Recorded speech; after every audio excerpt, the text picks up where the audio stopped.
নমস্কার বন্ধুরা, ঘরোয়া ঘরকন্যায় সবাইকে স্বাগত জানাই। বন্ধুরা, আজ আমি করব ভোলা মাছের ঝাল। তো এখানে আমি কিছু ভোলা মাছ নিয়ে নিয়েছি। এখন এই ভোলা মাছগুলোকে আমি নুন হলুদও মাখিয়ে রেখেছি, কড়াইয়ে তেল দিয়ে দিয়েছি। এখন মাছগুলোকে আমি ভেজে নেব।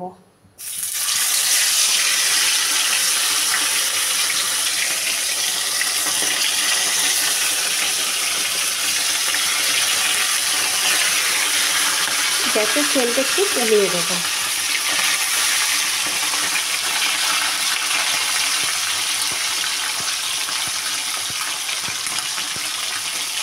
বন্ধুরা, আমার এই যে মাছগুলো সব ভাজা হয়ে গেছে। এখন আমি কড়াইয়ে মাছ ভাজার তেল ছিল, আরও কিছুটা তেল দিয়ে দিলাম। এখন আমি একটু কালো জিরে ফোড়ন দিয়ে দেবো। কালো জিরে দিয়ে দিলাম কিছু পরিমাণ, আর এখানে তিনটে শুকনো লঙ্কা দিয়ে দিলাম। এবার আমি এখানে পেঁয়াজ, রসুন, আদা এবং একটা কাঁচা টমেটো আমি বেটে নিয়েছি। এটা আমি এবার দিয়ে দিলাম।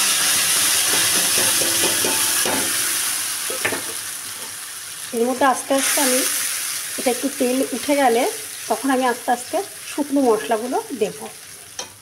এটা একটু হতে, বন্ধুরা, এর মধ্যে এবার আমি আস্তে আস্তে যেমন একটু 1 চামচ হলুদ দিয়ে দিলাম, 1 চামচ নুন দিয়ে দেব,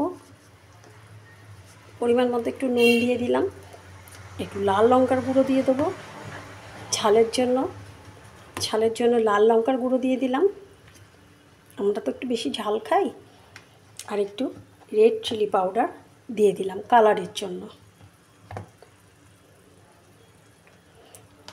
আমি এখানে কালো সর্ষে এবং সাদা সর্ষে বাটা দেবো। তো এটা থেকে এই মশলাটা থেকে যতক্ষণ না তেল ছাড়বে ততক্ষণ আমি দেব না।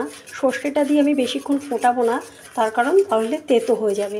এটা থেকে তেল ছেড়ে আসলেই আমি কালো সর্ষে এবং সাদা সর্ষে বাটাটা আর কাঁচা লঙ্কা বাটা ওটা আমি দিয়ে দেবো এটা থেকে তেল ছেড়ে আসলে।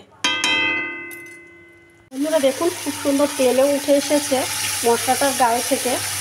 এখন আমি এই যে কালো সর্ষে, সাদা সর্ষে এবং কাঁচা লঙ্কা আমি বেটে রেখেছিলাম, এটা এবার আমি দিয়ে দিলাম।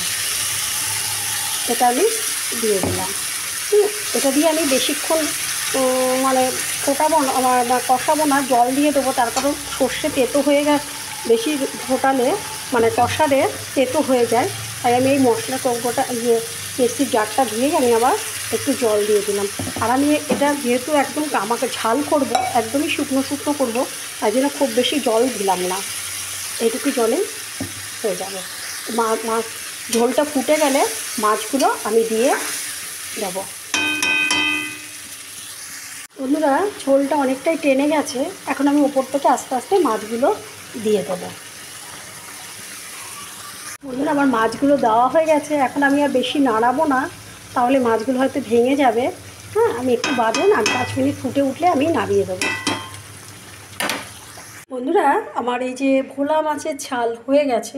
দেখুন কালারটাও কত সুন্দর এসছে। বন্ধুরা, আমার এই রেসিপিটি যদি আপনাদের ভালো লেগে থাকে অবশ্যই আমার পাশে থাকবেন, আমার ইউটিউব চ্যানেলটাকে সাবস্ক্রাইব করবেন এবং আমার ঘরোয়া ঘরকন্যা নামে একটি পেজ আছে, অবশ্যই আপনারা ফলো করে রাখবেন।